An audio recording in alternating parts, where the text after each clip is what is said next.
नमस्कार, शुभ प्रभात। स्वागत है आप सभी का न्यू जीके लर्निंग में। आज हम पढ़ेंगे आधुनिक भारत का इतिहास। इसमें जानेंगे भारत में यूरोपियों के आगमन से। तो चलिए शुरू करते हैं। भारत और यूरोप के मध्य व्यापारिक संबंध प्राचीन काल में ही यूनानियों के माध्यम से हो गया, लेकिन बाद में एशियाई देशों के व्यापार पर अरब देशों के व्यापारियों ने अपना प्रभुत्व स्थापित कर लिया और यूरोप तथा एशिया के मध्य व्यापारिक संबंध कुछ विशेष उत्पादों तक ही सीमित रह गया। इसमें मसाले प्रमुख थे। मध्यकाल में यूरोप और एशिया को मिलाने वाले दो समुद्री मार्ग और एक स्थल मार्ग था। पहला समुद्री मार्ग लाल सागर होकर एशिया आता था, लेकिन लाल सागर पर कोहरा रहने के कारण इसका प्रयोग कम होता था।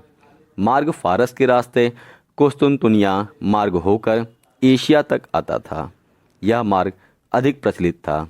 इसके अलावा स्थल मार्ग उत्तर पश्चिमी सीमा पर स्थित काराकोरम दर्रे से होकर आता था, जो अत्यंत कठिन था। 1453 में तुर्की ने कुस्तुनतुनिया पर अधिकार कर लिया और यूरोपियों को अपने साम्राज्य से होकर व्यापार की सुविधा देने से इनकार कर दिया। इसी कारण यूरोपीय देशों को एशिया तथा भारत आने के लिए सीधा समुद्री मार्ग खोजने के लिए विवश होना पड़ा। इस समय तक 15वीं शताब्दी यूरोप में जहाजरानी निर्माण और नौ परिवहन विज्ञान में काफ़ी प्रगति हो गई। यूरोप वासियों ने कुतुबनुमा दिशा सूचक यंत्र का आविष्कार कर लिया था, जिससे समुद्री यात्रा आसान हो गई थी, जबकि इससे पहले समुद्री यात्रा के लिए मानसूनी हवाओं का इंतज़ार करना पड़ता था। 45 ईस्वी में हिप्पालस नामक यूनानी नाविक ने मानसूनी हवाओं की जानकारी दी थी। भारत के लिए सीधा समुद्री मार्ग खोजने का पहला प्रयास 1487 ईस्वी में पुर्तगाली नाविक बार्थोलोमेओ डियाज ने किया।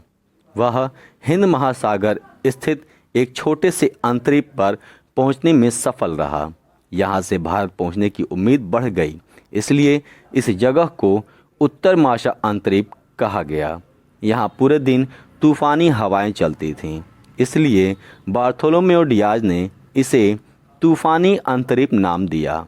1492 ईस्वी में स्पेनिश नाविक कोलंबस भारत की यात्रा पर निकला, लेकिन दुर्भाग्य से भटक गया और वह अमेरिका पहुंच गया। अमेरिका के मूल निवासियों को भारतीयों से मिलते जुलते होने के कारण कोलंबस ने उन्हें रेड इंडियन नाम दिया, जबकि अमेरिका में बस गए लोग श्वेत लोगों को यांकी कहते थे। अमेरिका की सर्वप्रथम जानकारी पुर्तगाली नाविक अमेरिगो ने दी थी। उसी के नाम पर उसे अमेरिका कहा गया। अंततः 1498 ईस्वी में पुर्तगाली यात्री वास्को डी गामा भारत पहुंचने में सफल रहा। वह केप ऑफ गुड होप के रास्ते भारत आया। इसी के बाद से कई यूरोपीय देशों के व्यापारियों का भारत आगमन आरंभ हो गया। उनका एकमात्र उद्देश्य भारत में व्यापार के द्वारा अपने देश के लिए अधिक से अधिक आर्थिक लाभ अर्जित करना था और भारत को एक उपनिवेश के रूप में विकसित करना था।